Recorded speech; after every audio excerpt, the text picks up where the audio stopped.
Ship rotating information plays a crucial role in ensuring safe and efficient navigation at sea. Here one some key aspects. First, collision avoidance.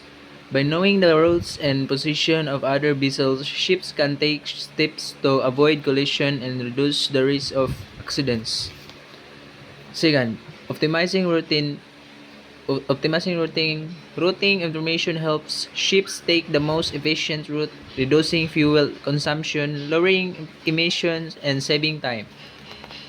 Third, weather and sea state awareness. Routing information can include weather forecasts and sea state data, enabling ships to navigate through adverse conditions safely. Fourth, compliance with the regulation. Ships must be comply with international regulation such as those related to traffic separation schemes and navigation through sensitive areas. Routing information helps ensure adherence to these rules.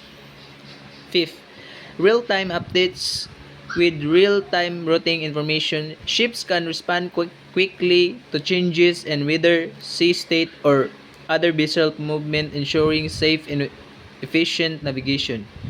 Overall, ship routing information is essential for safe, efficient, and environmentally friendly maritime operations.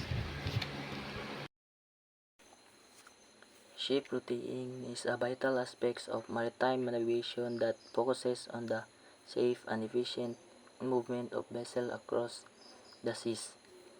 Primary goal of ship routing is to enhance safety by minimizing the risk of collisions and groundings in busy waterways. Traffic separation schemes or TSS are one of the most common routing measures designed to organize maritime traffic by separating vessels traveling in opposite directions.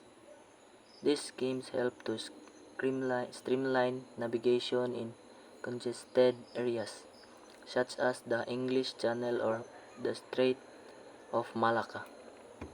In addition to TSS, recommended routes are established to guide vessels through specific areas, often avoiding hazards like shallow waters or marine protected zones. Mandatory routing system may also be implemented in high-risk regions where compliance is legally required to ensure safety. Environmental considerations play a significant role in ship routing as routes are often designed to minimize the impact on marine ecosystem and reduce pollution. Port congestion is a challenge that can affect routing as vessels may need to alter their paths to avoid delays at busy ports. Advanced technologies such as artificial intelligence and machine learning are increasingly being used to analyze data and suggest optimal routes based on various factors including traffic density and fuel price. The International Marine Organization or IMO plays a crucial role in establishing guidelines and regulations for ship routing on a global scale. These regulations aim to standardize practices and improve safety across international waters. Training and education for maritime professionals are essential to ensure that they understand and can effectively implement routing measures. In conclusion, ship routing is a complex but essential component of maritime operations.